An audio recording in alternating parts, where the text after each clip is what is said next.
And now we got Dave. We can have a go at Chelsea. Hello, everybody. Welcome to the Arsenal 101 Gooners End of Week preview show. And we're nearly at a wrap for the season. So I'm joined today by Neil, our resident Liverpool fan, and Dave, the resident Chelsea fan. We should be joined by Andy, hopefully at some point. But we have a number of issues to address. How are you doing, first and foremost, gentlemen? Neil? Yeah, I'm doing good, man. Week's been okay. Score wise, football wise, it's been good. So yeah, I got nothing to complain about yet.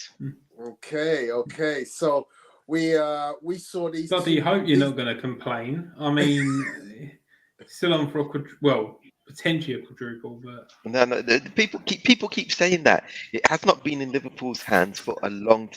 When did City take over? Since November, right? So it's never really been in our Prem looks hands. out your depth now. To be fair, the Prem looks out the window, but you never know. At least you're still in the chase. No, but that's never stopped though. Yeah, City have been in that primary position for the longest time. Yeah, and it's always been them to throw away. So when people say the quadruple, I say no, treble, because we have that in our hands. Yeah, we can affect that. We can't affect how City play. We can't stop them from playing. Yeah, I get that, but at the same time, you're still in with a shout. You're still with a hunt. If they go and lose last game of the season, then you're still there to pick up the pieces and pick up the scraps. It's like you're right, but that's not in our control. What City do is not in our control. Let me move this on. Sorry. Dave, how you doing, brother? Oh, we're good. We're just we missed you last week, but Well, last week, actually, your two teams were combating the FA Cup final. Another stalemate, another 0-0 cup final for the second time in the same season. Another penalty shootout drama for the second time in the same season. Dave, you must be absolutely livid with that guy's team. I mean, I just think that they don't like... I think the difference between the two teams is squad depth, and you can see when I personally thought that we were going to win when they made those subs. Like when they started making those subs and Virgil come off and Salah come off, I thought we've got a real chance here. I was like, we really should. In my mind, I was like, we have to win this now. We have to. Like, there's no, we can't throw this away. And, you know, when it got to the second half and even extra time, I was still a bit like, okay, we can do this. We just need to be clinical. And the issue is we're just not a clinical side. So, yeah, that's what cost us, in my opinion. And the squad depth that Liverpool got it to play probably a starting 11 that they probably haven't played for, you know, all season, but in years really is, and for them to get through kind of like that second half and extra time, it shows the difference in quality, doesn't it? Really. So yeah. Well, I mean, the funny thing with that, Dave, is I'll be honest with you. Although Liverpool were marginally the better team on the day, I think Chelsea had the better chances to score.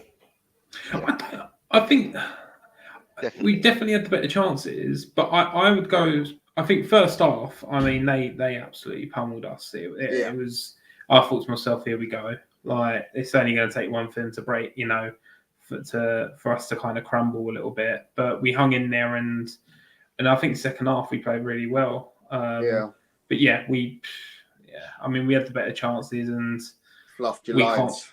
We can't bloody score. It's just amazing. Yeah, but you had Lukaku, and Lukaku, as Andy would tell you, Lukaku doesn't score against any of the top teams. He's just at this point, he looks like he's got like sandbags for boots. He looks like he just doesn't move, stays central, doesn't run the channels as much as you want him to do. Hasn't got the link-up play to create more than one. I mean, he created a chance for Pulisic, but I mean, you see all the statistics just go towards Havertz being such a better player for Chelsea up front than Lukaku. So I mean, I don't know what we're going to do with him, but yeah, like it's... Yeah. All right. Werner didn't come on either, did he? Before you go on, let me just bring Andy in because he has joined the conversation. Andy, how you doing, my friend? I'm good, mate. Evening, gentlemen. Yeah. Evening, Andy. Yeah, I mean, Lukaku is a strange one because if you look at over the years, if you look at Lukaku's numbers over the years prior to this season is quite strong. You know, he's had a good record over the years. But I said it, as you know, at the beginning of this season, which is what Lexi was referring to, that basically I don't see Lukaku doing it against the top sides in the Premier League, and he's proved me right. I do also think in his defence, Chelsea don't play the way you need to play if you're going to have Lukaku in your team. Exactly. So if Lukaku, it wouldn't shock me if Lukaku got a move to a side that would play, you know, get the ball to him quicker, play on a break, get a ball to him in the channels, and play it much quicker to him. He needs to be fed early so he's got a chance to run down defenders and get in behind them, and he needs service early. Chelsea's slow build-up play, Chelsea do. I mean, you're nodding your head. Chelsea do build up the play slowly. You know, I'm not, but in doing that, they're very good defensively generally, and they don't give the other team many opportunities to score against them, apart from in recent weeks where they've been pretty shocking. But generally, you know, pre the old, you know, the Russian invasion and the Abramovich sanctions, they were doing all right. Yeah. But I just think that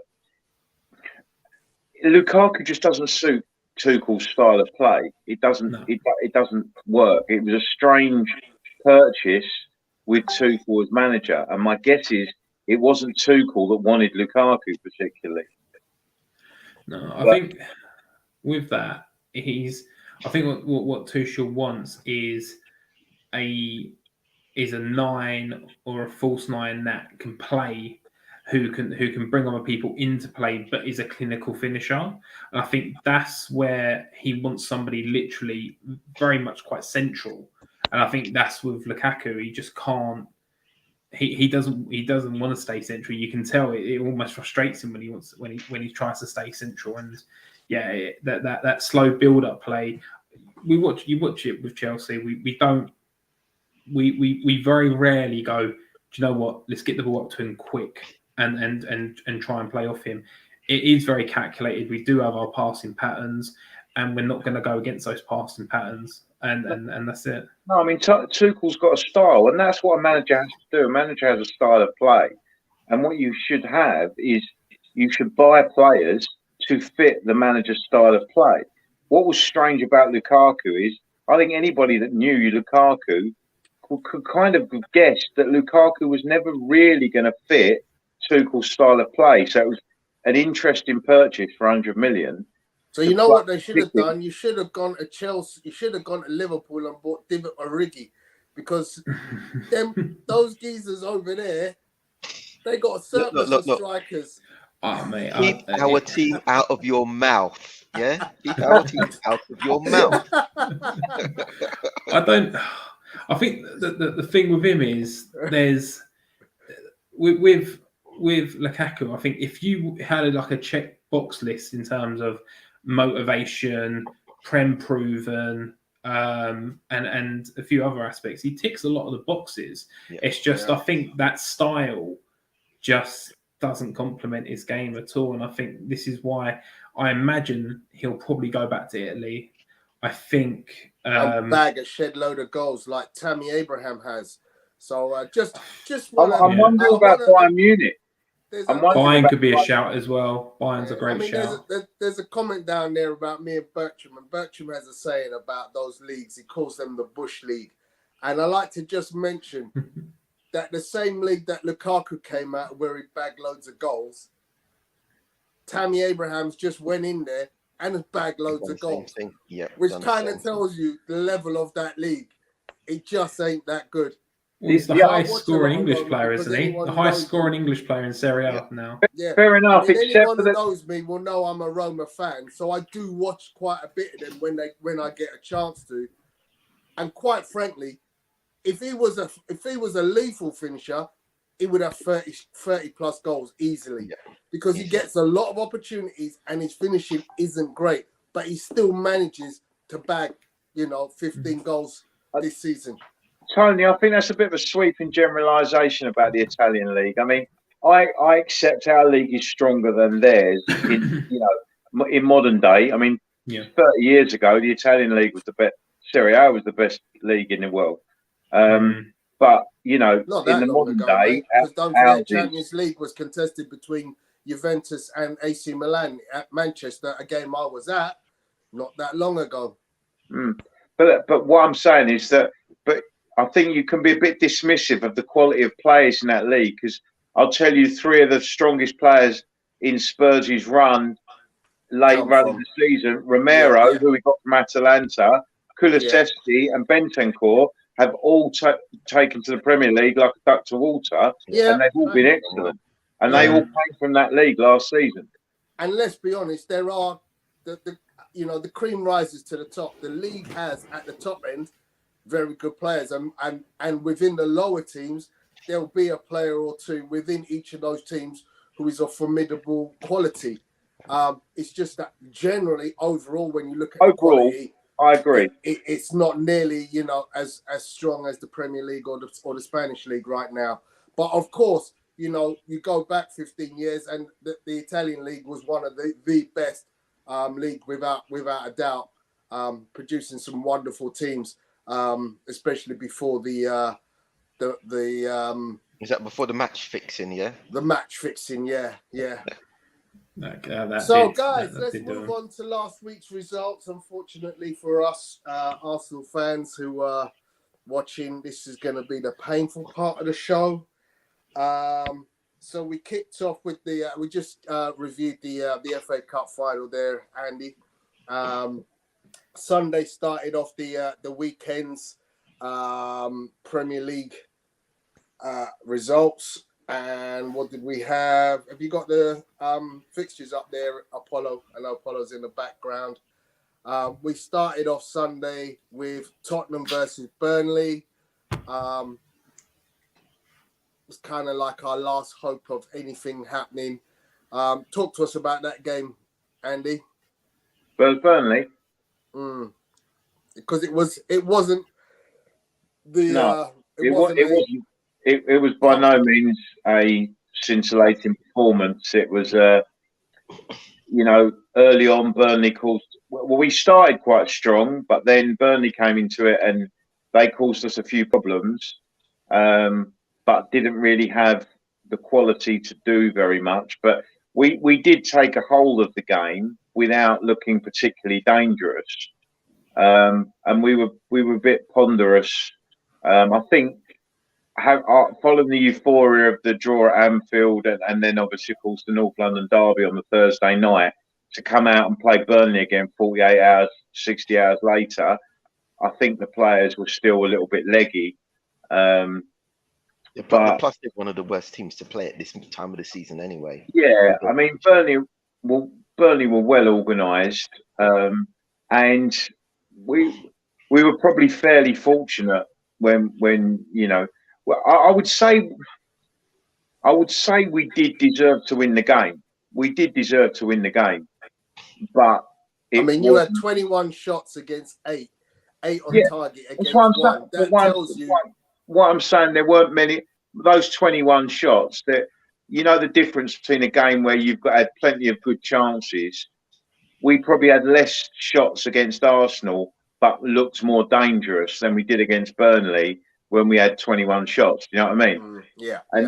And so that's where stats can be a little bit misleading sometimes with that sort of thing.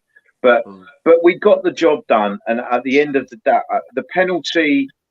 I mean, we had this conversation on our group, didn't we? Where I don't want. Truthfully, I'm obviously happy as Larry that we got the penalty, but truthfully, I don't want to see penalties given for that. in football. Yeah. It's from my perspective, it's a nonsense.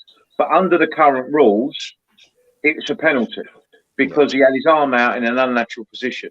But I would say, personally, the ball was very close to him when he was struck, and it was struck at him rather than him. Yeah, I don't think penalty should be given for that. But under the current rules, which I don't agree with, as you all know, I don't like a lot of the law changes. But under the current law, it's a penalty. Yeah. But and you know what's funny, Andy? Let me just jump in a quick story for yourself. I teach at school and I work with boys and we sort of do some football coaching with them. And I've, in the past set of weeks, been refereeing practice matches. And this handball law is terrible because I've had to actually call free kicks, penalties because of the handball, the arm being in an unnatural position. And then obviously these kids are like, oh, that wasn't a ball, that wasn't handball. It touched me here, and I had to explain how the law works now. And it's really unusual. It feels wrong. It is wrong. It's wrong because there's no element of gaining an advantage or not gaining advantage, of it being intentional or not being intentional. There should be some element of intent or gaining some significant advantage. That ball that was kicked at the guy's arm, which was there, that ball was going to go into probably out of play.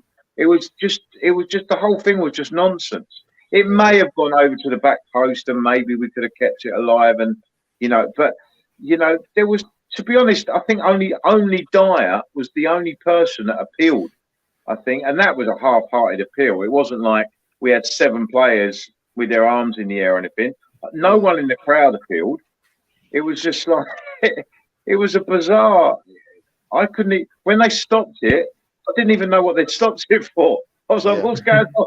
Well, the thing is, when they showed the replays on it, they showed it a couple of times, and I had my face up to the TV, and I was trying to see the point it contacted his arm.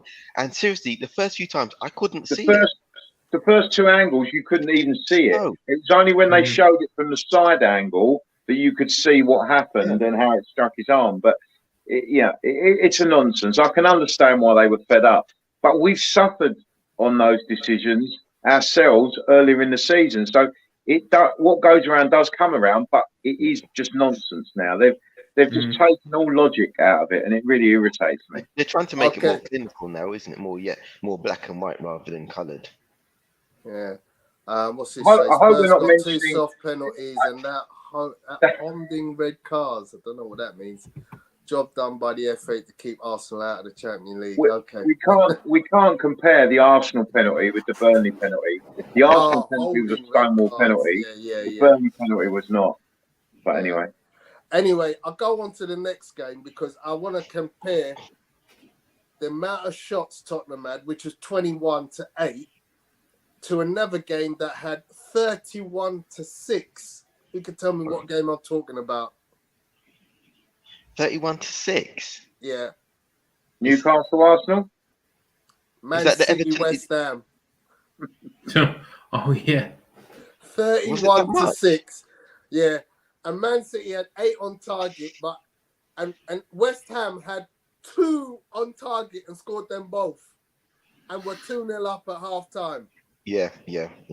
What a player Bowen is, isn't he? He's some player. I thought he'd be on his way to Liverpool, to be fair. Bowen, there has been rumours, but I was hoping that he'd get a hat trick because he was close to a hat trick that night as well. Yeah, he played really well. Yeah. So that was the next game we'll talk about briefly. Anyone want to come in on that one? That's showing up as 2-2. Yeah, because Mahrez missed a late penalty, didn't he? Yeah. That's right. Yeah. And the reason I wanted to mention this game was it was the last game for Mark Noble.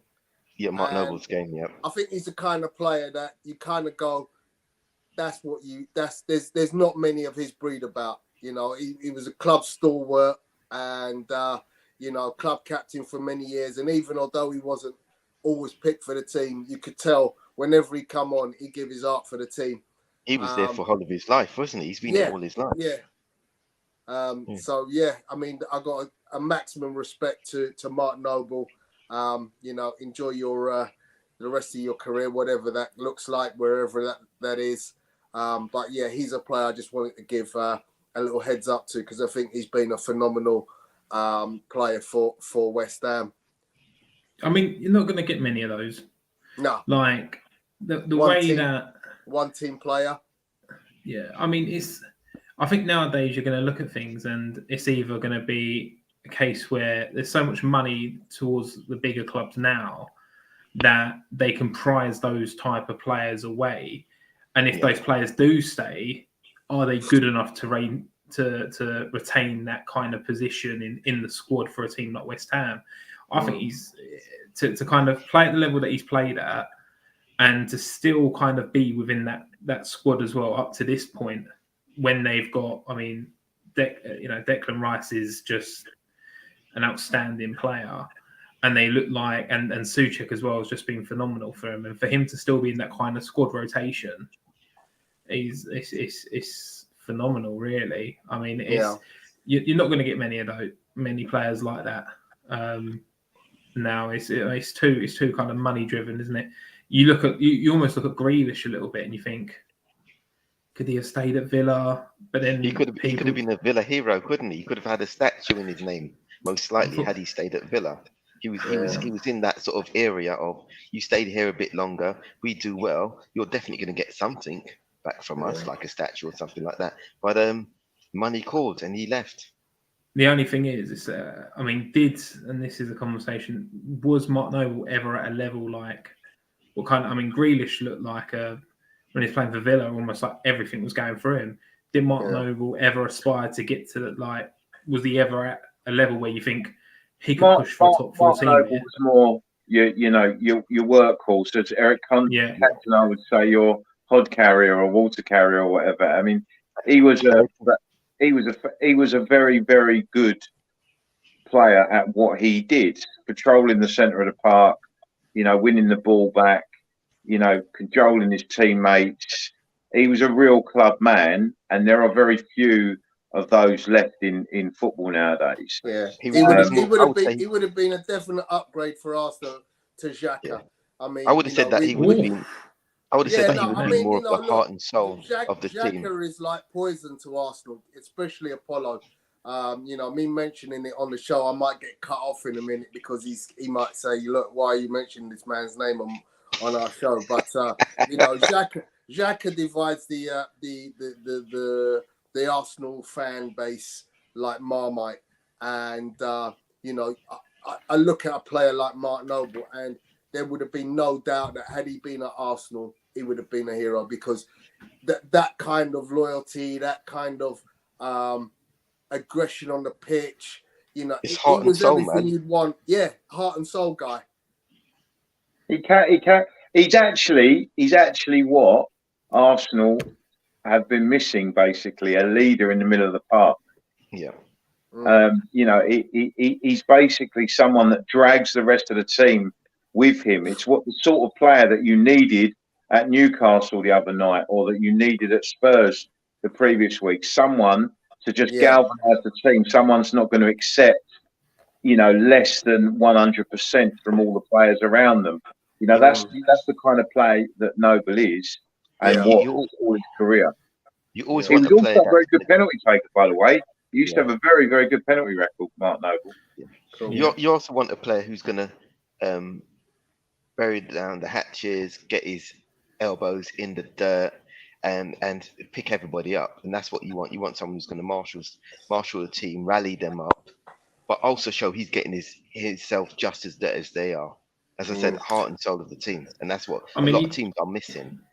He pretty much does that, doesn't he? At the end of the games, and he sweep the changing room up as well. So it's character like that as well. That you he's to West Ham, isn't he, Mark Noble? Yeah. I mean, that's why they all, they gave him such a great send off, and it was quite a fitting tribute. I thought that West Ham gave him. It was good. You know, because it's good to see. You know, it's pretty rare now. You get one club man the whole career.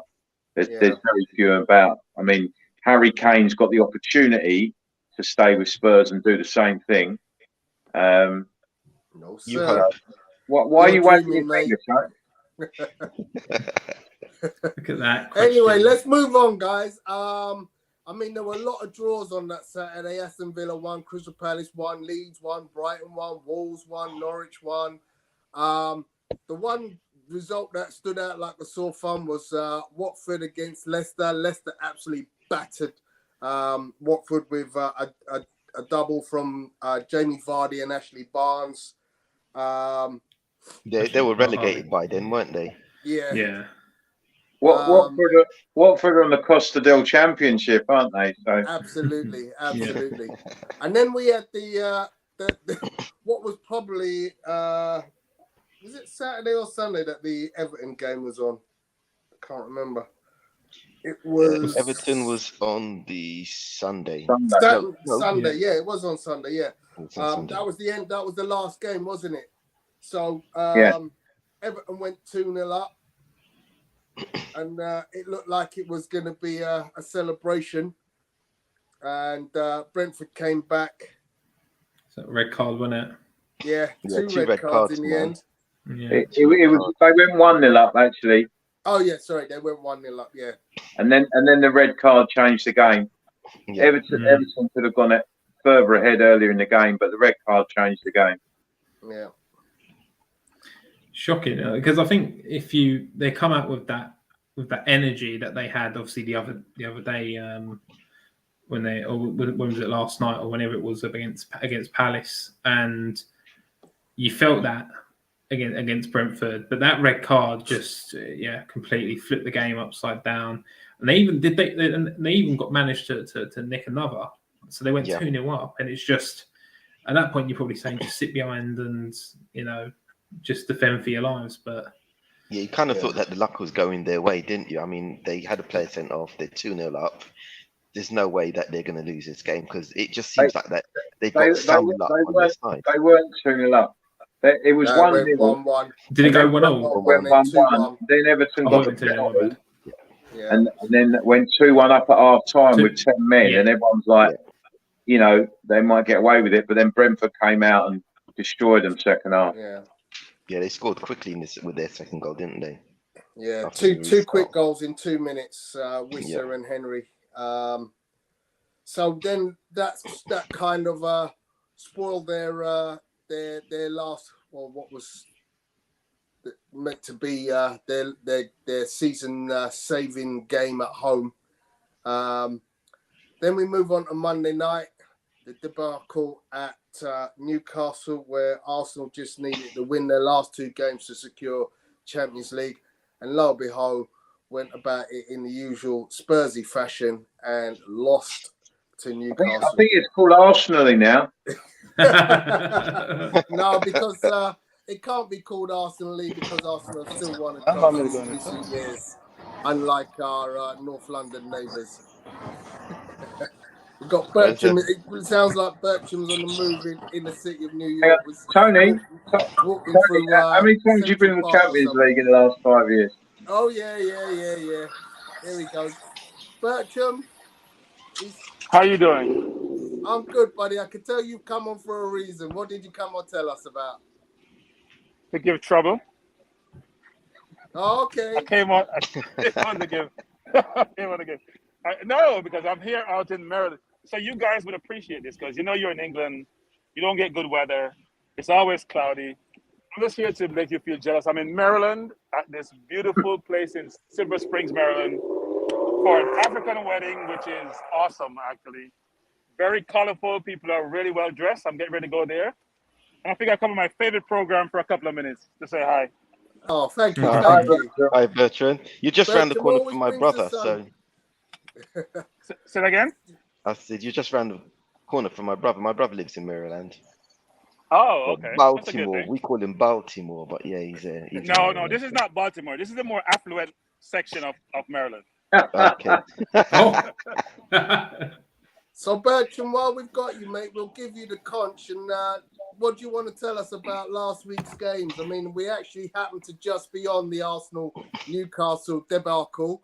You know, we watched some of It's that only a together. debacle We for talked Arsenal. about it. It wasn't a debacle for everyone else.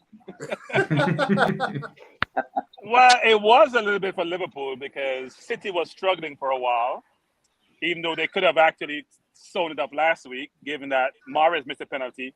But they were down 2-0, right? So Liverpool could have been in a much better place come this weekend. Frankly, could have won the league come this weekend if City had come back and drawn that game. Well, they couldn't have won, but they would have been tied, actually. For us, I wasn't surprised, frankly, I must admit, because when you match up the two teams, man for man, frankly, I don't think we're better than Newcastle. Man for man, especially in the midfield, we're not better than Newcastle. And even up front, if you think about Wilson and St. Maximum, think about who we have in our team. Defensively, I think we have better defenders, but because we have injuries, that didn't help us. But I wasn't surprised. Spurs got lucky like they normally. Spurs must be the luckiest team in the world. So think about this. They played Leicester. Leicester actually won the game and gave it away. Leicester snatched defeat from the jaws of victory, frankly, in that game. When Bergwijn came on and did what he did. And last week in the last week game, Andy, that penalty was ridiculous. Like, come on, Andy. That penalty was ridiculous. The player's being held. He got pulled out of context. The ball was kicked on his hand by Sanchez, and you guys get a penalty for that. Bertram, you didn't hear me. I've already said that I don't think it should be a penalty. Okay, good. So Andy is objective for once when it comes to Spurs. I'm amazed. But that's a good. My last point is that look, Spurs to me have a better overall squad than we do. I don't think that's even debatable. I think people are gonna hate me hearing this. I think we'll come better next year, but I think our team is overrated. You know, without Partey in the team, without our full team with Tierney and Tomiyasu and Partey, we're not that great a team. Our biggest deficits is our front players. So all these kids who the pundits and also our fans are praising about how they save our season, nonsense. The kids are our biggest problems, and people like Laka. So here's why. So in the last 10 games, Saka scored 9 games. Saka scored 2 goals from open play. Martinelli has scored none. Odegaard has scored 1. And Smith-Rowe scored maybe 1.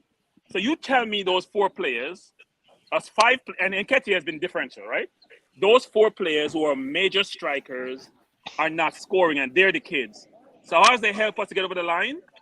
Look, they have done well. They have great potential, but they've been part of our biggest problem. So all these pundits and Arsenal fans and other aficionados who talk about the kids have saved our season, that's nonsense.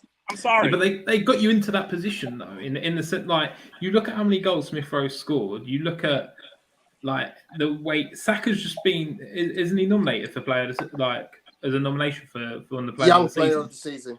Is it Young? I thought it So might. Dave, Yeah. Dave, let me stop you there, Dave. Here's the thing, Dave. Here's the misconception people have, Dave, which is if they weren't playing, someone else would play in their place, and we're saying those players couldn't do the same thing. Pepe scored 10 goals last season, was one of our top goal scorers last season. He hasn't started a game since October. This misconception that because somebody played, Saka had a 40% conversion. Are you trying to tell me that Pepe's better than Saka? I think Pepe is better than Saka. Oh my lord! Oh no, Bertram, no. No way!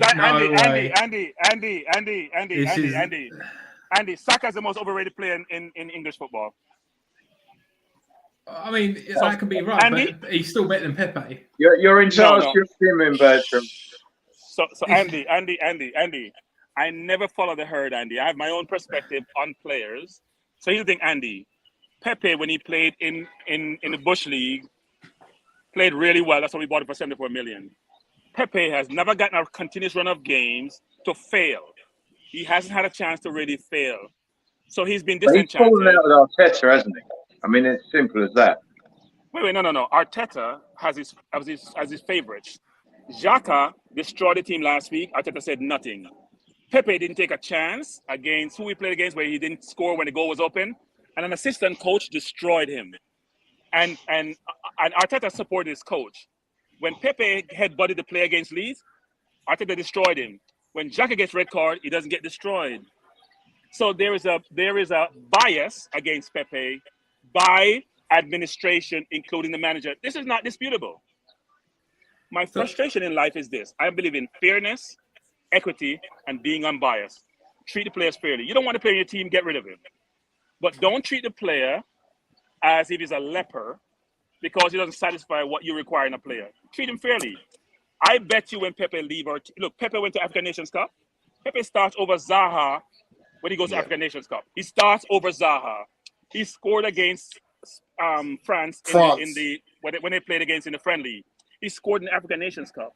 Look, I understand the English bias with Saka and Smith Rowe and those players, but I'm telling you, I watch a lot of football, too much football, frankly.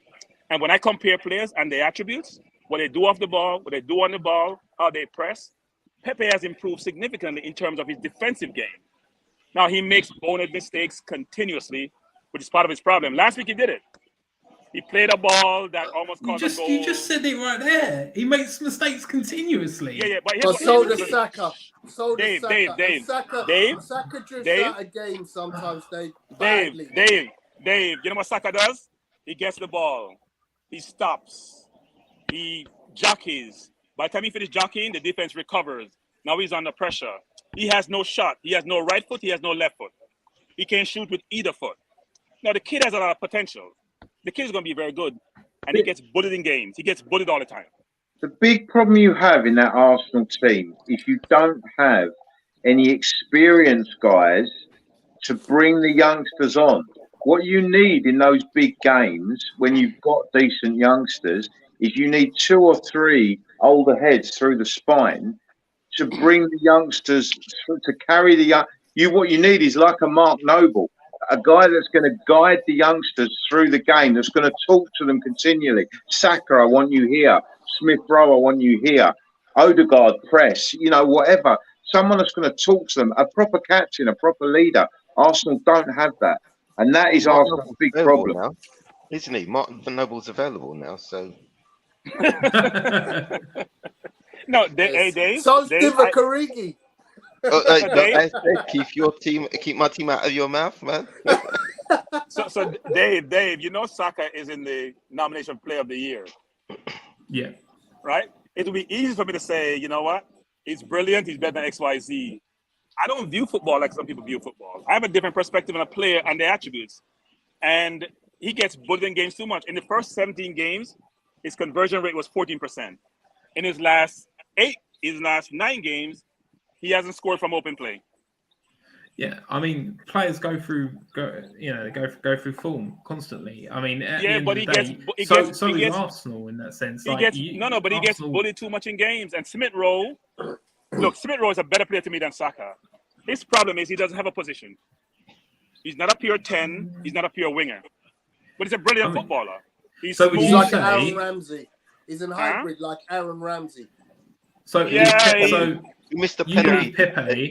So you believe Pepe instead of Saka you would move forward with Pepe instead of Saka? Let me answer this one. So Dave, let me explain this to you. Did you notice that Ramsey missed the penalty for Rangers? Yeah. Let's not go there. Let's keep on track here. Basically, what Mikel Arteta has done is he's selecting his bunch of 11 players, right? And he sticks by them. And what he's done is he's excluded good talent in the squad. Yeah? So let me give you an example. He persisted tirelessly with Aubameyang and Lacazette to the detriment of Nketiah, which is why Nketiah is now going to leave at the end of this season on a free. Yeah? Whereas now when he's got to the point where I can't play Lacazette anymore, he doesn't present a goal threat, he's actually going to play Nketiah now. And Nketiah is starting to deliver some form and some goals. But your problem is you excluded the guy for the entire 3 years you had him, and now you're using him as an emergency striker, and he's doing the job. That's what's going on with Nicola Pepe. Pepe last year was a great goal scorer and assist giver. But what did he get last year? Like goals? 10 Just out of goals. interest. 10 goals. 10 PL goals. Smith Rowe's 10 got that PL though. goals. Has Smith Rowe not got that?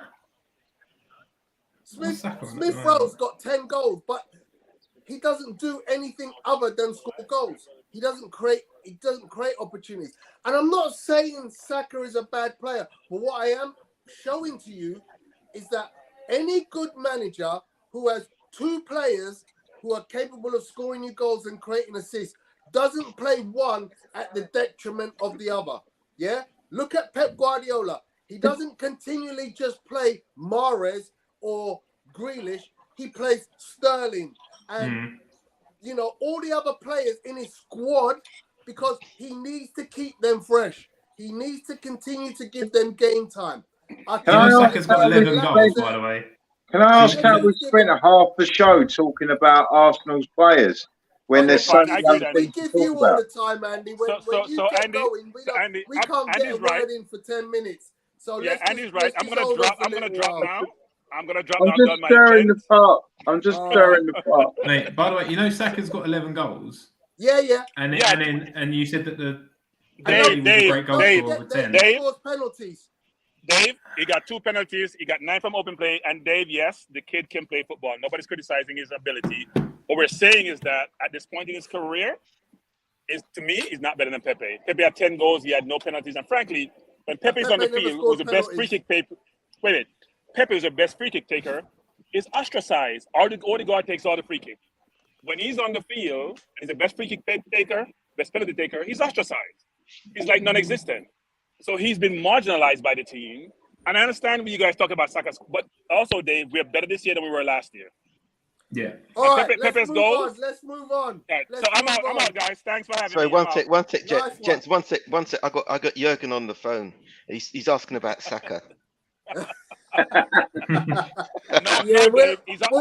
do a straight swap for Salah. No, Neil, he's asking about Martinelli, Neil, not Saka. Martinelli. Bye. Take care, See you, Birch. So, guys, back to last week's results. Where am I? Southampton. We haven't finished talking about Arsenal Newcastle yet, have we? Did we start talking about them? Did we? Yeah. So I can talk about how good Newcastle was, did we? Dave Bertram is obviously he comes on from America, so it's he needs to be given a bit of time. So yeah, he did kind of steal the show. So yeah, I mean, you know, look, at the end of the day, what Bertram said is absolutely right. There are players in the Newcastle team who right now are better footballers than Arsenal. They manage that game much better. I give credit to Eddie Howe because what he has done with that team since he arrived, we talked about this last week, Andy, is phenomenal. He should be a contender for manager of the season, no question. I was just about to say that. I was just about to say that because the man is, you know, he has pulled together that team in such a way that they've got fantastic results under him. He's only lost the games that he's expected to lose. They hadn't won any of their first 18 games, whatever it was. Yeah. I mean, it was unbelievable turnaround that he's done there. Unbelievable. Yeah. And do you know what as well? We say this, and the most impactful player that come to the club when obviously Howe managed to spend a bit of money was Trippier, and he's been injured. And you almost thought you kind of thought to yourself, oh, they've lost a real guy who's kind of embraced Newcastle, a real kind of leader there in Trippier. How are they going to do? And they've just kept progressing and they've kept playing well. And Bruno Guimaraes is coming into form. They recruited well because they also got Dan Burn and Matt Targett, who were solid, experienced Premier League defenders. They didn't take punts on, you know, a French centre half or anything like that where you didn't know how he was going to perform in the Premier League. They bought people that knew the Premier League. They bought Trippier, they bought Burn, they bought Targett. All three knew the Premier League inside out and was season closed. They bought Wood, who they knew would be a battering ram up front, even though he's not great in front of goal. He'll cause problems for teams and he'll create space for other people like St. Maximan and Almiron and people like that, Wilson. You know, they bought people that they knew could do a job.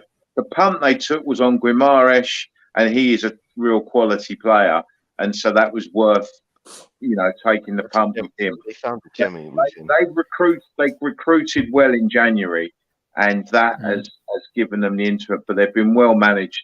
Eddie Howe needs a lot of credit for what he's done up there, albeit having money to spend in a way that the other clubs down the bottom don't have. But, you know.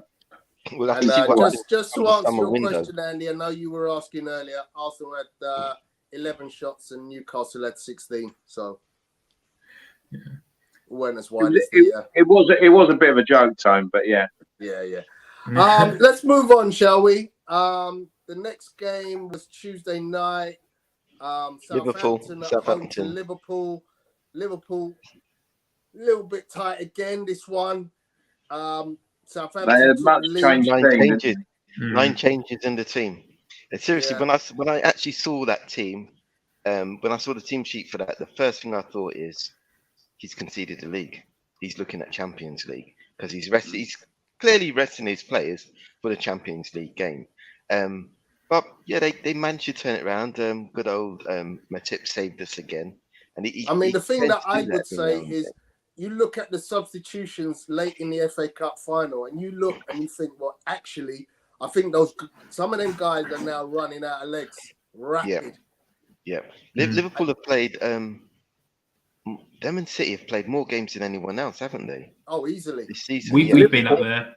Nobody could play any more than Liverpool because they've got to the end of every single competition they've been in. Yeah. So it's 60. By the time they finish, it'll be like 64 games or something ridiculous. Which is ridiculous. And the thing is, that's why I'm kind of saying that when it comes to like manager of the season, that's why I've got to go for Klopp. And it's not just because he's the Liverpool manager. It's just that what he's done with the team. And when you look at the players that we brought in and that we're using, a season ago, 2 seasons ago, they were nothing. I mean, Minamino still can't get into the squad. Yeah, and he was brought in. Yeah, I mean, the funny thing was, he wasn't even on the bench in the FA Cup final. No, that's what I'm saying. I was shocked when I saw his name because I was like, I actually noticed in the FA Cup final, he was dressed in civvies.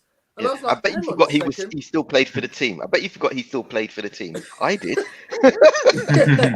That's how underutilized he is. Yeah. He doesn't even make the bench a lot of the times.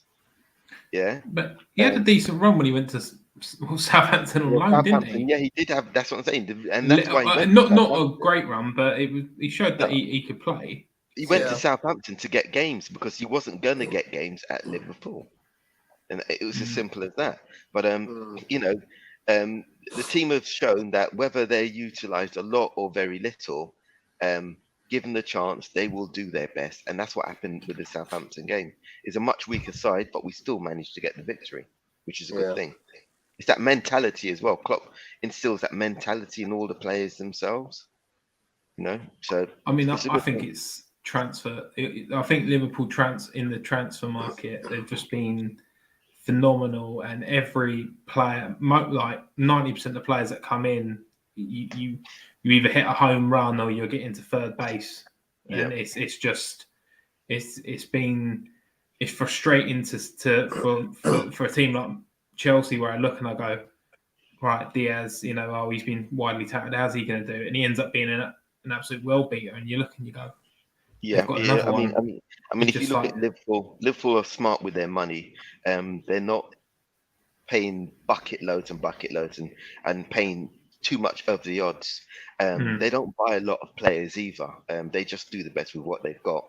And with the way they're trained, with Klopp getting in their minds as well, keeping them up, keeping their mental attitude very positive. They're all trying to prove that they're the right player for the team. And fortunately, this season, it's worked out for most of the players.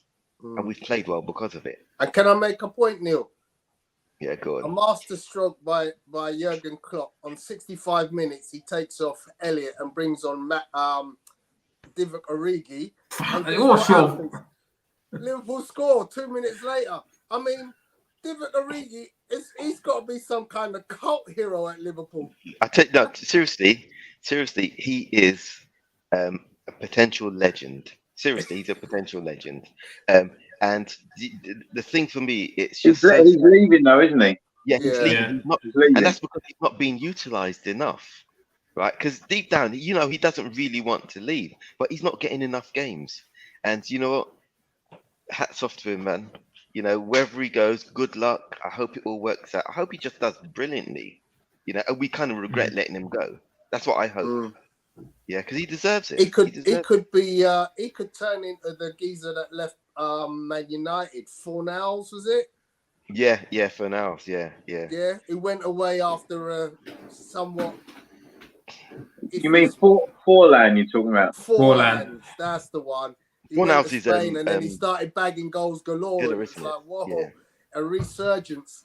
But yeah, I mean, I know it sounds corny, and I keep saying his name, but I believe that Divock Origi will cause mayhem somewhere. Well, the thing is, he's still 27. What? Yeah, he's 27. That's what I'm saying. He's It what I mean? seems You like would he's have been thought- at Liverpool for like 20 years. Exactly. So he's still got plenty of years left. Yeah, To cause havoc wherever he ends up. yeah. He's You gonna. know, He's so- a Can't good, be he's a back good up to player. Kane. Well, do you know what? If you guys offer enough money, I could see him wanting to go there because the Premier League is still the league to stay in and play in if you can. Mm. Yeah, especially from a financial point of view. So I can see that, and he knows the Premier League. Yeah, And he's used to the cold weather over here. So what more can you say? exactly. I think he's All on right, his way guys, to let's AC. move on again. Yeah. So that was Tuesday night. Then we went to Thursday night. The big game. We had 2 draws, which was Aston Villa 1, Burnley 1, Chelsea 1, Leicester 1. Nothing games between nothing teams. I mean, Burnley, I guess. That was an important. It was a big result for Burnley because it got them out of the bottom 3. Yeah. But yeah, Everton dropped into the bottom. No, Everton confirmed themselves out of the bottom 3. Yeah. They secured their status as a Premier League team with a I was win, not happy a with comeback that. I from was not behind happy win with that. against Crystal Palace, which has been overshadowed by the events after the game by Patrick Vieira and a fan. Yeah. I've seen a few of the fan videos of this. Have you seen them? Yeah. It was even on Sky. They showed it on Sky as well, and I'm kind of thinking, hold on, Yeah. what are you doing? You got cameras, you got phones. Everyone's going to be filming you. What are you doing? Well, You know I've what I mean? seen up close filming of from a fan of the Vieira incident. It's like, Yeah, wow. it's just crazy. I don't blame the guy, but at the same time, you can't do it. Do you know what I mean? It's like really weird. I kind of feel like, I can't be too upset about it because I don't blame him for doing what he did. But he's got to know there's going to be repercussions. It's the thing is, everyone has to kind of protect themselves and protect their players and do what they need to do. But when you're in that sort of position and you've got cameras all over the place, you have Ollie McBurney as well is going to be in. You have to keep it together. Yeah, no matter what, you have to keep it together because all eyes are literally watching you. It's hard though when I've heard some of the audio and they were really saying some horrible things to him as well. And Everton have to take some responsibility. I know the fans are happy, but if you're going to let, like Sheffield United with the not Forest Sheffield United the game the night before, if you're going to let fans stream onto the pitch, they're not supposed to be on the pitch. Exactly. And if you're going to allow it to happen, rules around that, and Everton will suffer financially as a result of that. It was like Billy Sharp got headbutted by a Forest fan. Yeah. I mean, you're creating dangerous situations when you're letting fans stream onto the pitch, surrounding the players, the managers. It's going to be a problem. So I've got some sympathy with Vieira, but he probably is experienced enough that he should have known better. Yeah. But anything to say, Dave, in relation to the Chelsea-Leicester game? Seems like a bit of an end of season finisher for you guys.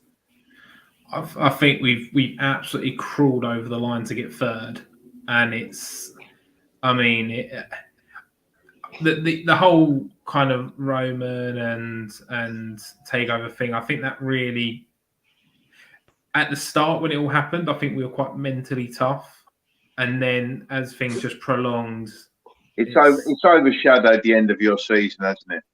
Yeah, definitely, and I'm not too upset. And I saw there was, I think Apollo said, "Well, Tuchel will be there next season," and yeah, I mean he has to be. I mean you can't. It has been a disappointing campaign in the sense of what we done last year to now, but it's a lot harder to be great over 38 games than it is over. I mean, how many? I mean, it's a bit of. I mean, it's not. You may be disappointed with the end result, but third and 2 cup finals. That's and but it's only lost both on penalties. penalties. To, one of the best teams in the world. So I mean, it's a bit kind of.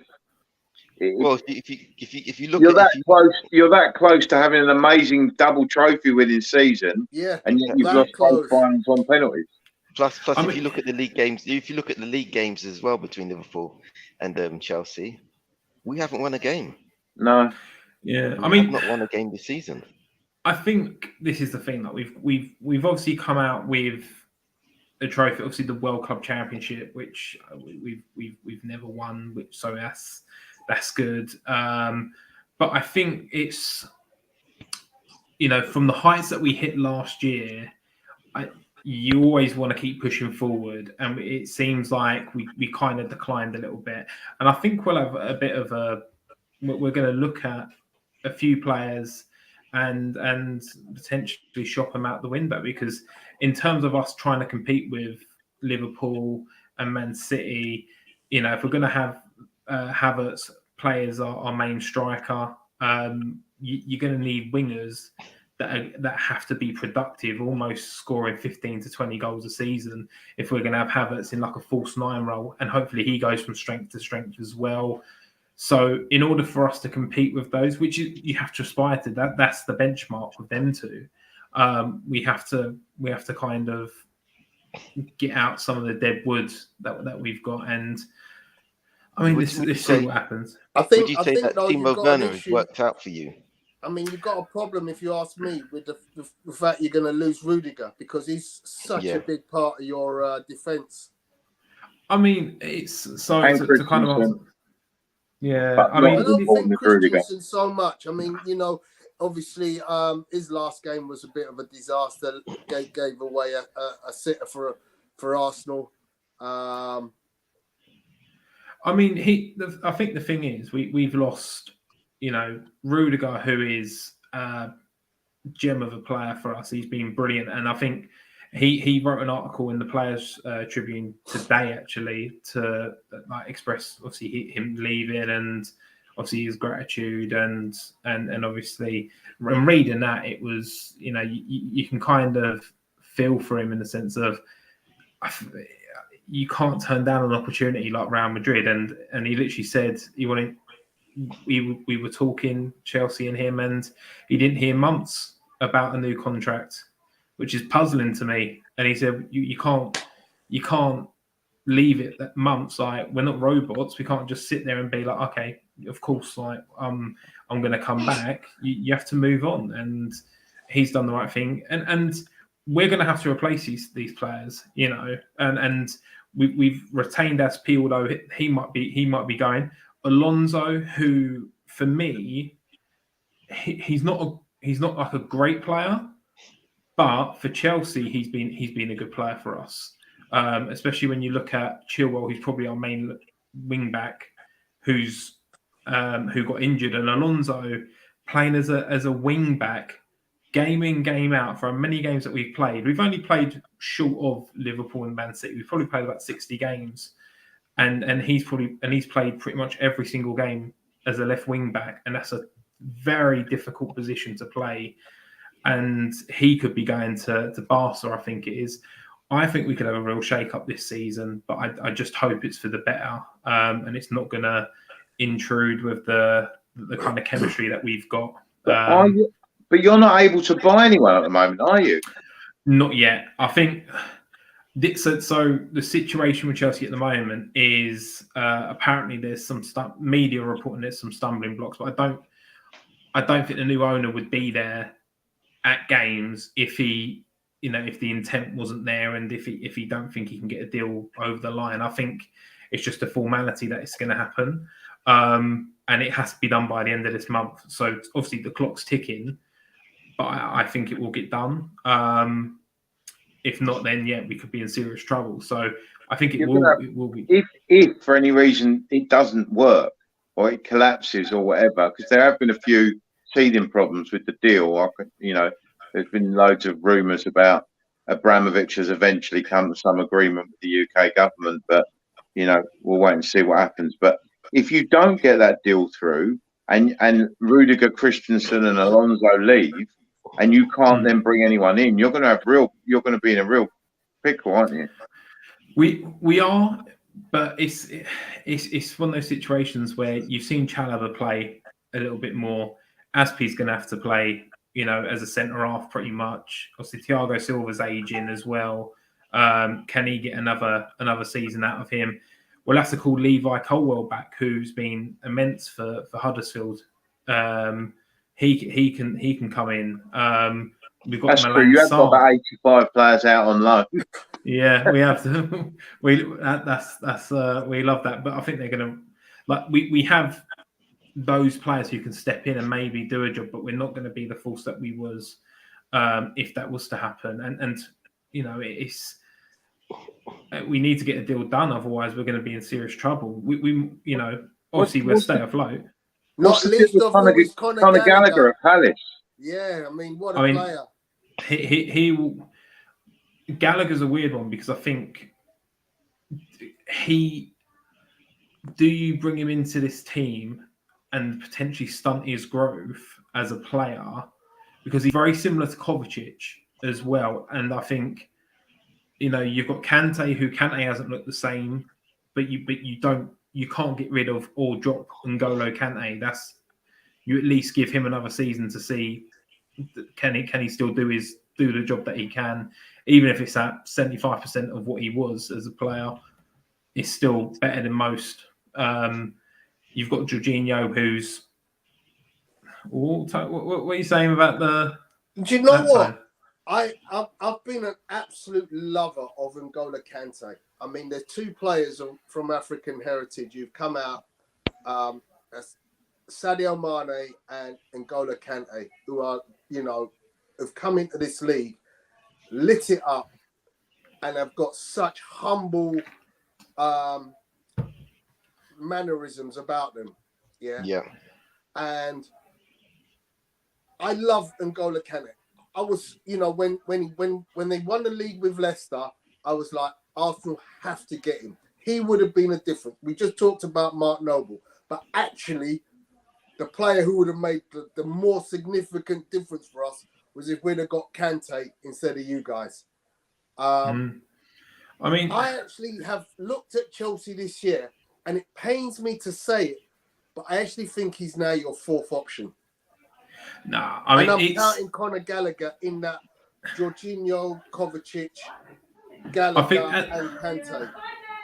Yeah, I think as of late, it's one of those things where he hasn't been on form, and he has looked tired. He has looked leggy. He has looked like a player that's been run into the ground. But I think you give him next season, I think you give him the opportunity to kind of get there. When you have a player like that, a world-class player that's probably been the best. Is it not a situation, Dave, where you cash in and you go with the younger, fresher kid in Conor Gallagher? No. I think I think he's one of those players kind of like what we've done with Essien, where you run that player into the ground because he's such a great player. Wow. It's you almost go, there's no way that you let a player of his talent, what he does well, go. And I think the thing with Gallagher is he good enough to come in and be and play games? Yeah. I mean, Neil, what do you think? What would you do, Neil?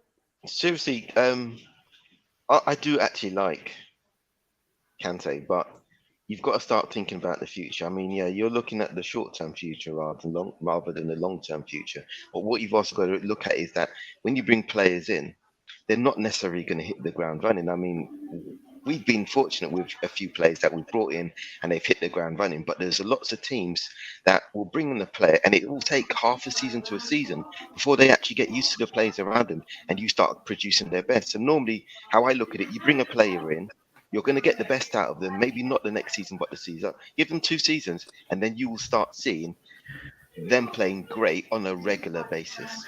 Yeah, but I think with Chelsea and with the amount of changes we're probably going to have this year, you think of the senior players that are leaving. Obviously, Christensen and Rudiger are gone, and then you look at Alonso potentially leaving, as he's been rumoured to leave as well. You get rid of N'Golo Kante. That is, that is really, that could be really damaging for our squad in terms of senior players. The players that you've mentioned so far, it's going to be damaging anyway. And you guys clearly have but there's no point.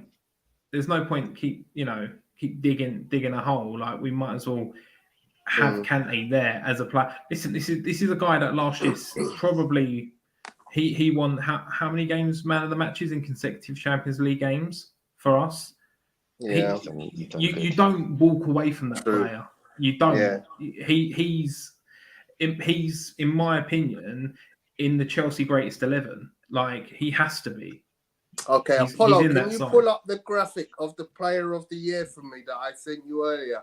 Because now that we're talking about Chelsea, I've sent Apollo a graphic that I want us to have a quick chat on, because it's pertinent to the fact it's true, Bertrand. It's true. We've been fortunate. Yeah. So this to me was amazing when I looked at this, and obviously you've got Conor Gallagher in that picture for Player of the Year. Boys, tell me what are your immediate thoughts on that? I mean, I know, Andy, you're immediately going to go, well, what? No, Son? Yeah, I am. It's crazy. It is crazy to me how he doesn't get in that list. Who do you take out? Is it Gallagher you take out? He's an obvious one. Son has had a better season than Foden. And Foden's had a great year, but... Yeah. Son. If Son scores more than Salah on Sunday, Son's going to get the golden boot. I mean, it's nonsense for him not to be in the list, and he's also provided a fair number of assists as well. Yeah, but fair enough. To me, Son should be ahead of Gallagher and Foden. I'm not saying that both Gallagher and Foden are fantastic players; they are. But I don't see how they can be in ahead of Son this season. It depends on what these guys are looking for, to be honest, because, I mean, whenever I see the player of the season, there is always at least one name I'm kind of thinking, well, why have they included this guy but not included this guy? It's very difficult. For me, that's when football and politics do actually mix. Yeah, because you see plenty of players that don't deserve for their name to be in these lists, but yet they appear. I mean it's a difficult one, because you would say basically Salah based on what, 2/3, 3/4 of the season, but since the African Nations Cup, Salah's form has dipped quite a bit. Yeah, he's done poorly. And the other one is Declan Rice. We all realise how good a player he is as a box-to-box midfielder, but let's be honest, 35 games, 1 goal.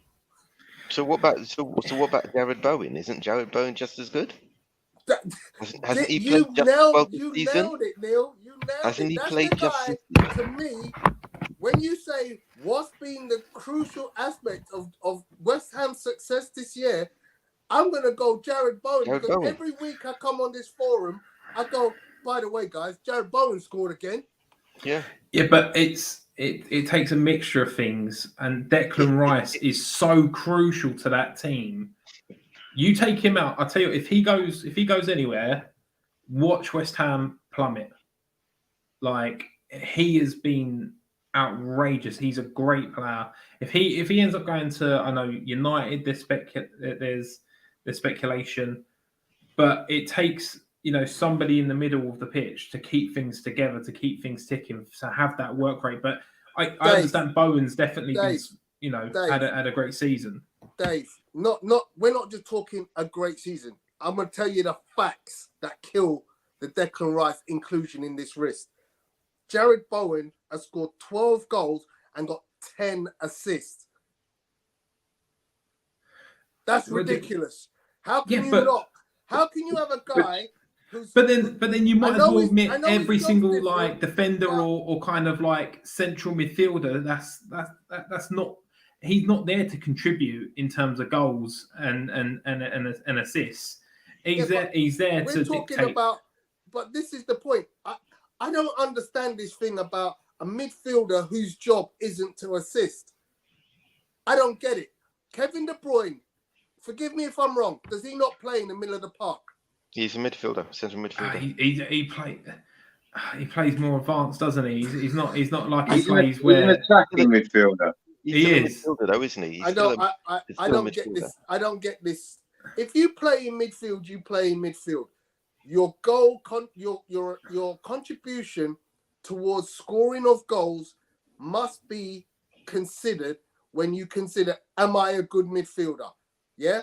I tell you, Claude Makelele must have been shite then. I'll tell you that. No, you got to look at it differently. You've also got your defensive midfielders as well. So it depends on what. If you play in midfield, it's your job to defend. I agree. But it's also your job to go up front occasionally, score the odd goal, and create the odd assist. Yeah. Yeah. The majority of the midfield positions, yes, but not all midfield positions. Defensive midfielders, they're not expected to do that. They're always expected to help out the back. Let me give you an example. Thomas Partey plays for Arsenal in a single pivot. He's the only defender, the only midfielder who is a defensive midfielder. His job is to sit in front of the back four. Yeah. Most teams play a double pivot. We play a single pivot. Thomas Partey is that good a player. He does the job that most other teams use two players to do. We use Fabinho. That's what Fabinho's right. He's our defensive midfielder. And guess what Fabinho capable of doing? Scoring a goal, getting an assist. Yeah, but it's not. I don't know. I think it's. I mean, if we're gonna talk about defensive midfielders this season, I'm gonna go with Fabinho. I like Declan Rice, but if I have a choice, I'm going with Fabinho. I don't know about that one. I think if you take Declan Rice out of that West Ham team, look at the comment below. I think they tried a little bit. We all put Rice in our team of the year, didn't we? Score goals. Yeah. Trent would be nothing if he doesn't score goals and get assists. Because actually, I think Bertram mentioned it last week. Andy Robertson's a better player than Trent. I don't know about that. He's a better defender and he gets his assists. Better player. Neil? Yeah, I agree that he's a better defender. And yeah, he does get better defender, definitely. Yeah, definitely a better defender. But and when you talk about assist, difference is like 1 or 2. Yeah. They even had a competition. About equal. Yeah. Andy Robertson's a better defender. Who's the better player? Because guess what his job is? He's a defender. He's not a midfielder. He's a defender. I think Trent's that good that he could, at some point in his career, he could probably shuffle into midfield. I've already said that. I've said that before. I don't think Robertson could shuffle into midfield the same way that someone like Trent. Dave, you're absolutely wrong. How can you say that? Andy Robertson, for the last 2 seasons, has got double-digit assists from the left side. He scored 2 goals this season, exactly the same number as Trent Alexander. So anybody who's trying to tell me Andy Robertson is not as good a player as Trent is talking absolute bullshit, because we're talking about players like we're talking about a player here and their ability and what they can do on a football pitch. If you're looking at stats, that's up to you. I use the eye test as well. I think Trent, in terms of as a player, he's a better player than Andy Robertson. Going forward, I agree. He's better, but when it comes to defending, he's not as good as Robertson. So it depends. Definitely not. And it And depends, guess which one of those two is more important? Much though I like the fact that my wing back gets me assists, guess what he's most important to do? That's why people might even say Kyle Walker is a better player than Trent Alexander. Because guess which of them two players is a better defender? Kyle Walker, definitely. Thank you very much. He's definitely a better defender. I think Trent's special, man. No, Trent, don't get me wrong. Trent is good. He's very good at what he does, but he's not perfect at what he does. And when it comes to defending, I mean, he has done a few things defensive-wise this season that you kind of think, oh, I didn't know he could do that, right? But he's better going forward than he is coming back. And there's plenty of times that he's running back, he's out of position. Personally, Cancelo would be in him instead of Trent for me. He's been good, to be fair, Cancelo. Cancelo to me is a better player than Trent, but I could see why Trent is, because Cancelo's only had 7 assists and 1 goal in the same number of games. But Cancelo, top of the Premier League passing table. Wow. There you go. So it's a mixed bag, guys. Great thought process. Anybody else, guys, that you think should be in that list? It's difficult because I think Son really is the glaring omission to that. And I mean, Van Dijk, Diaz. Yeah, Van Dijk. Obviously, Diaz played Diaz season. hasn't been around. Which Diaz? If you're talking about Liverpool's Diaz, then no. Diaz. Man City's Diaz. Yeah. Man City's Diaz. Yeah. Liverpool's Diaz only really came in end of January. In January. That's what I was going to say, that he hasn't been here long enough to for anyone to kind of consider him, to be honest. I mean, what about if you want to? The keepers ain't going to get love whatsoever. I know this, but I think Jose Sarr for Wolves, he's been great. I mean, what has he been the best keeper in the league? Well, he's been one of the best signings in the league. In fairness, been a great signing, but you're talking about Alisson and Emerson and Edison. but it's difficult. It's difficult for him to shine at Wolves, isn't it? Really, and even Mendy, he's no slouch. No, Mendy's not. But then I think it's difficult for a keeper at Wolverhampton Wanderers, where no one's massively paying attention to Wolves. Let's be honest. I mean, at the start of the season, they were. Everyone was looking at their defensive record and going, "Wow, it looks like they don't concede goals at all." Until the last few weeks, they've slipped, Wolves. Yeah, they've slipped badly as well. But I mean, the last few weeks, you can't take that into account over the course of a 38 game season. It all adds. The last few weeks all adds, doesn't it? It all adds. You can't. It's all part season, bro. You have to take every game. You have to take into account. I know, but I think every game into account because it's an overall thing, isn't it? I think there's a couple of teams there that are in probably their minds are on the way to a nice area like Barbados or Miami or something like that. I mean, Brentford? Brentford. Yeah, Brentford have done really well this season. Apollo says that he's surprised we're not talking about Sadio Mane. Yeah, I mean, he deserves to be in the conversation. His season's improved. Conversely to Salah, Mane's season's improved since the African Nations Cup. But then he didn't have people shining lasers in his eyes, did he? No. But then, what are we going to do here? You look at the goals, and you can't argue with those stats. You just can't argue with those stats, basically. You can't. I mean, but then obviously, if we go right, Mane, and then you go, I've seen Cancelo and Diaz. Is it just going to be a case where we go, all right, City and Liverpool have been the best teams in the league, hands down? Obviously, look at the points at the total.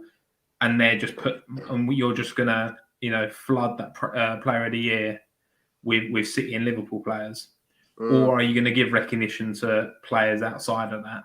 I think that Son should be in there for Gallagher, 100%. Yeah. But I do like. I'll tell you another interesting one, Dave, that you haven't mentioned. Mason Mount's had a great season. He has, but I don't. Is he up for the young player of the year? Yeah, he's up for the young player, but he's not. I wouldn't put him in the player of the year. I mean, he's been good, but he's not been like what some of those players have been. I mean, Gallagher in there, that looks it looks weird. He's been good, but yeah, I think Son's got to be in there for me. Okay. All right, guys. South 11. Who's going to win the title on Sunday? Who do you want to answer that? I'm going City. Dave? Same, City. Neil? Do I have to answer that? No, seriously. I can't live see it down if Liverpool won the quadruple. No, I can't see City dropping points, and that's the thing. As I said, that's never been out of their hands. They've come close, but they've never been out of their hands. And thanks to Spurs, that screwed it up for us. That result screwed it up for us. Because that was the one opportunity, had we won that, we'd be the one who'd be ahead. Yeah, but it's the way it's football. It's the way it goes sometimes. We weren't good enough for that particular game, and as I said, it's always been in City's hands ever since they got to the top of the league. That's an interesting statement by 18 that Liverpool, Spurs, and Arsenal will all lose this weekend. Ooh. Arsenal won't lose. Now Everton don't need anything. Arsenal will roll them over, I don't doubt. Yeah. Yeah. Do you know, it's possible. It depends on what Klopp's thinking. If Klopp is conceded and he's thinking of Champions League, then he'll play a weaker side and save his players for the Champions League game. So, yeah, it could be right. They could lose that last game. Klopp indicated today that Fabinho, Salah and Van Dijk will all be back on Sunday. Yeah, he's indicated, but we'll have to wait until we see the team sheet. I think they've been rested sufficiently to. It would make sense that they get a run out this weekend. I think Salah, knowing that Son's playing at Norwich, I think Salah will want to score some goals. Yeah. Salah's been trying to Dave, score goals for a long time you now. You weren't with us last week, but we did a team of the season with the guys that were on, and it's in the ticker, the banner down below. And the strategy was that you could only pick 2 players from any one team. So hence why you're thinking to yourself, how on earth are we missing out X and Y player? Well, we had to only pick 2 players. Apollo, can you put the team back up again? Thanks, Bertrand. So what is anything jumping out at you in there, mate? I mean, I like the inclusion of Pinnock. That's honest. Who gave that a shout out? I think that was Drew. It wasn't me. Actually, what?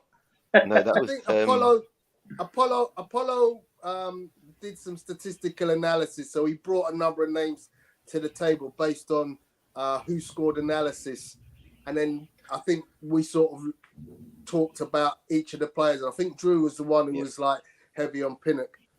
No, it was. What was his name? The Brentford player. He was actually on the. Oh yeah, that's right. Yeah, Simon, that's it, Simon. Yeah. I mean, if you're going to have 2 players per, Son and Kane makes sense. Salah makes sense. De Bruyne makes sense. Is there another? Cancelo, yeah. Rudiger, yeah. I mean, it's nothing. I'm looking and with regards to kind of like the actual rules of that as well. There's nothing glaring out. But yeah, I think your boys done well there. To be fair, so yeah, said him, Rice, Nevitt. We were limited to two per team, weren't we? Yeah. I'll let you guys know that on my particular team, I did have Bowen instead of Rice. And who would you take out? Like, Well, I had Bowen in my team, so I had 3 across of midfield because mine was more of an attacking team. But then Apollo said that two of the midfielders have to be defensive type midfielders, and I thought, well, that's okay. Let's see, doing the Harlem Globetrotters approach. Hey, listen, man, why not? I mean, if you've got a very attack-minded team, you're definitely going to get the chances to score. Whether you put them away, that's another thing. But you're going to get the chances to score. But then, yes, again, you can also let in a bag of goals as well. Go to the old Brazil formation, like a 4-2-4, yeah. Yeah. Jesus. So, guys, not sure what we'll be doing next week by way of reviewing the season, but I think it's pretty clear cut. I mean, there's only like 2 games worth talking about next week. But then they've got a prelim to the. We'll have watched the Europa League final with Roma and who else are they? That German team. I hope Apollo, Tony, are you going to come in your Spurs shirts next week? Oh! Was that a bet that was made? Yeah. There's two more games to watch as well. I mean, it's not just the top 2. You've got to look at what's going to happen with Leeds and Burnley, because that hasn't been decided yet. One of them is going down. I think Leeds are down, mate. They played Brentford away. Whereas but Brentford's got nothing to play for now. I think they both lose, to be honest. Burnley are at home to Newcastle. Leeds are away to Brentford. I think that means Brentford will probably stay up due to goal difference, right? Brentford already up. It's Leeds and Burnley. Not Brentford. Yeah, sorry, Burnley. Burnley would be up. Burnley are in a better position at the moment. I think Burnley will get a draw there. You've got Drew's missus who's Burnley and mine who's Leeds. So I'm I'm hoping for Leeds and Drew's hoping for Burnley. There you go. So yeah, next week's show will be a prelim to the Champions League final. We'll review the Europa League final. We'll also look at the Young Player of the Year award. But thanks very much, guys. We've done well tonight. It's been great conversation as always. Have a great weekend, whatever you do, and we'll see you next week, guys. Cool. All right, gents. Have a good one. Speak to you later. Thanks to everyone in the chat as well.